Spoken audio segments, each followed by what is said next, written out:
Hi there. This is a love letter that's meant especially for those people who are activists or advocates or allies of any kind, people that are out there on the front lines who are working for social change. And first of all, I want to send you love and support and solidarity.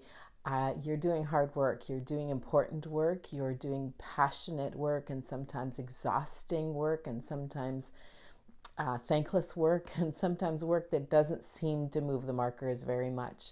And some of you stay in the trenches for many, many years dedicated to a cause. And so I want to send you gratitude and support and solidarity.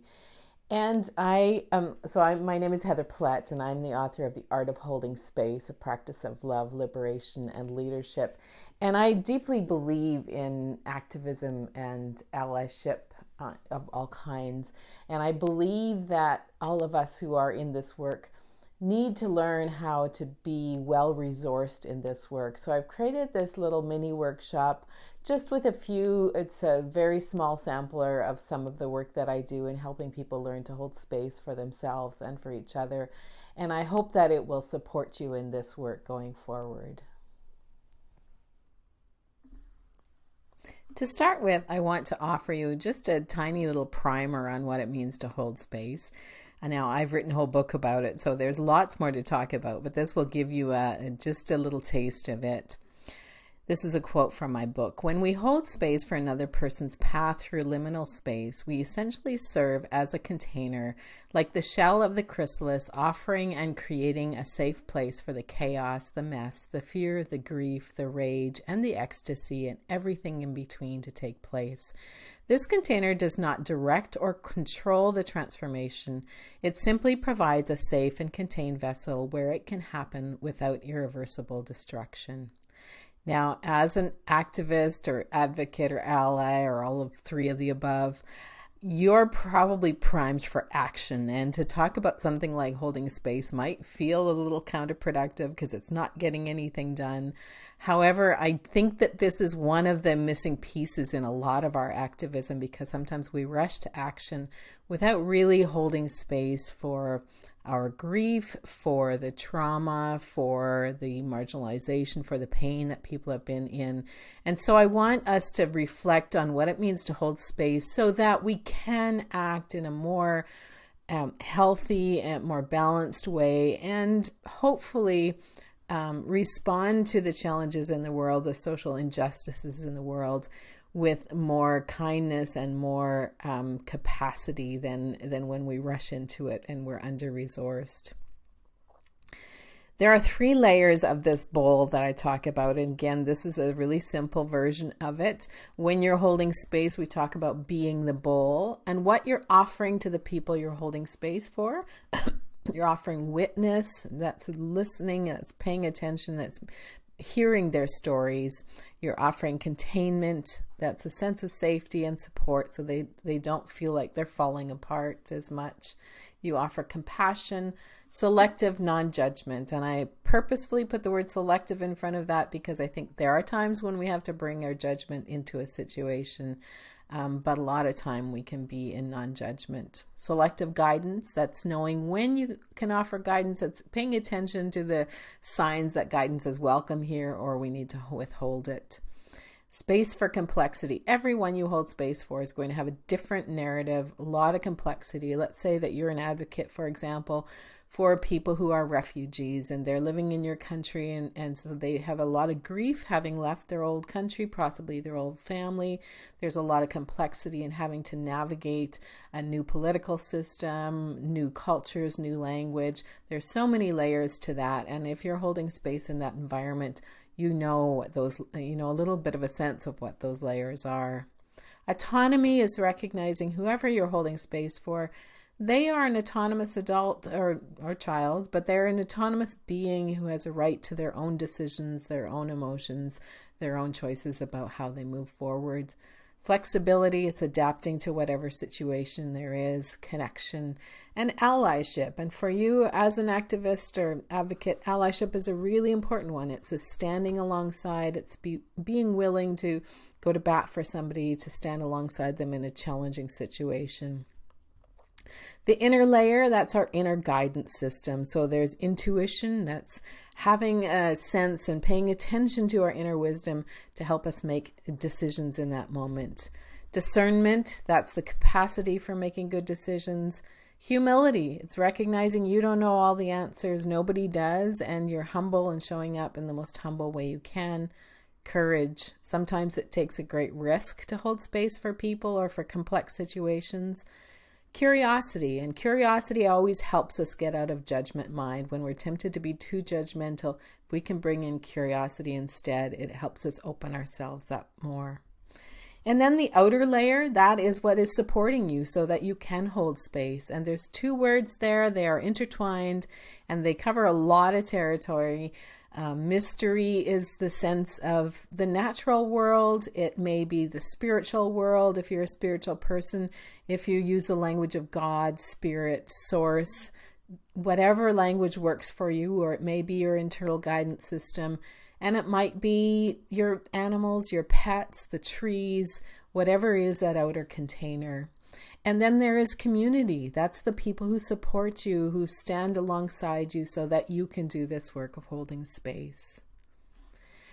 The opposite of holding space is the next place I want to get to, because I think this is really important in our activist spaces, and it's a place that we slide into sometimes, especially if we are under-resourced.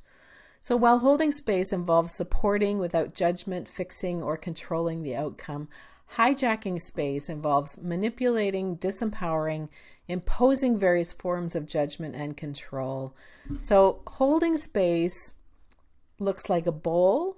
Hijacking space is when you put a lid on the bowl. You're now controlling that space. You're directing it. You're deciding what is going to be done.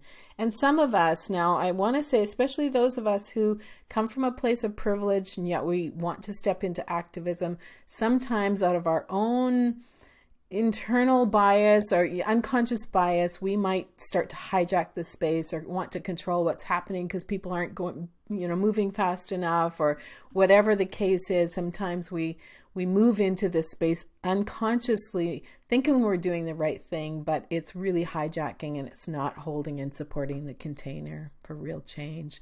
So what's happening, what's being offered, where the guidance is, and what's the outer container? The inner layer there is shame, control, judgment, intimidation. There's the sense of dependence and disempowering. You are now taking the power and autonomy away from that person.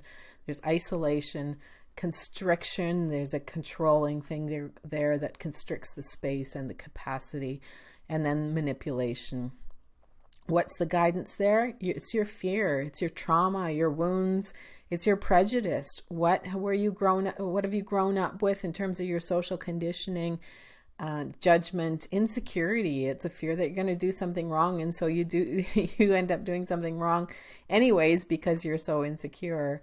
And then the outer layer is the opposite of mystery and community. It's a complete absence of spirituality and community. You're not grounded and rooted in anything meaningful, and so you hijack space. It comes from a place of our own unmet fears, our unmet needs, our fears, and social conditioning, and how it shows up: judging, gaslighting, controlling, disempowering, tone policing, and manipulating. When we hold space, we liberate. When we hijack space, we violate. And this is unfortunately what sometimes happens even in really well-meaning spaces where we are there to do good work and to be social justice advocates, activists. We still hijack space out of our own subconscious stuff that's going on.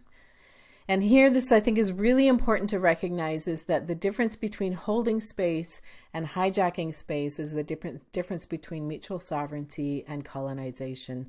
When we hold space, we are treating people as sovereign, and we are recognizing that we each have mutual sovereignty and autonomy, and we're allowed to self-direct our lives. When we hijack space, that's our old colonization stuff showing up in the room. It's evolved from the colonizers that controlled the land and took resources and etc. Colonizers control, exploit, and manipulate. Unfortunately, when we are exhausted, under stress, or under-resourced, and I see that so much right now, especially in these dragged on days of the pandemic, we are under-resourced. And what happens is we lose our capacity to hold space. We slip into hijacking space. And the other thing that happens is we become shock absorbers. There's a lot more in my book about what it means to be a shock absorber. I'm going to give you a simple explanation of it first, just to help you understand. A shock absorber becomes responsible for the outcome on the other person's behalf. You're now absorbing the pain, the trauma, etc. It's that vicarious trauma that sometimes happens. Because if the shock absorbing person doesn't diffuse a situation, they know people will be harmed, and so they get in the way of the harm sometimes. Many of us find ourselves serving as shock absorbers not because we want to, but because we fear for our safety if we refuse. We absorb the danger and diffuse it so that it won't cause further damage. And we often think we're doing the right thing, but sometimes that's coming from a martyr complex. It's becoming from a bit of a white savior complex or whatever's going on, that we think if we don't step in and take some of the pain and blame, etc., then nothing will change. And meanwhile, we're harming ourselves and not really supporting the other person. It is a version of colonization because we are still seeing ourselves as a necessary person in the narrative, and sometimes the best thing we need to do is get ourselves out of the narrative. So a few tips before we leave this. This has been a very short and simple version of this. I'd love to go deeper with you, and if you want to have more conversations on this, please follow me on social media, but also if you want to engage your community, talk to us about how we can help you and support your community. So a few tips. First of all, do activism from a place of fullness.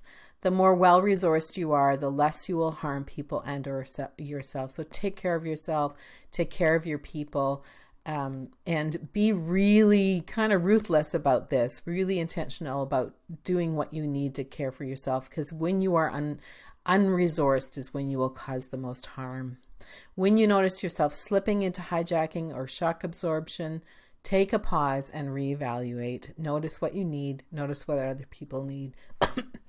Build a community for accountability, co-regulation, laughter, relief, companionship, etc. We can't do this work alone. Ask yourself, am I serving mutual sovereignty here, or am I getting in the way? This is a tough question that we need to ask ourselves on a regular basis and be brutally honest, because sometimes, and I've been there myself, sometimes I think I have a well-meaning reason for being there, and really it's an ego thing, or it's a hijacking space thing, or it's shock absorbing. So ask yourself that honestly as often as you can. Thank you for joining me on this. I hope that you pick up my book, The Art of Holding Space, A Practice of Love, Liberation, and Leadership, and look for more information on our website, centerforholdingspace.com. As I said, we want to engage with you more, have more conversations, and if you want to dive into more learning, the first place to start if you want to deepen your practice in holding space, I encourage you to check out our foundation program. This is the meat and potatoes of this work. Beautiful program. We have people from all over the world that come together in a community. Click on our certification link on our website, go down to Foundation Program, and you'll find all the information you need to join us. Thank you.